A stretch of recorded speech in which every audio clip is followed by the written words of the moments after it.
Hi, welcome back on Do It Yourself channel. Today I'm going to show you how to configure and enable Android Auto in Samsung Galaxy M15. So slide up, go to settings here, go to connect device, and there on the downside we have Android Auto option, so click on it. And as you see, you can connect a car by pressing this button.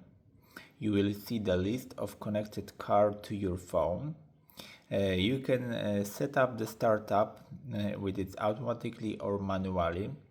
You can start up while locked. You can start the music automatically.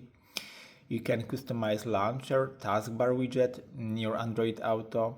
You can choose the hands-free voice commands in your Android Auto, day and night mode, and many more as you see option in your Android Auto. So that's it for now. I hope the video is helpful for you. If yes, you can leave a like, leave comment and leave subscribe, and see you by next video. Hey!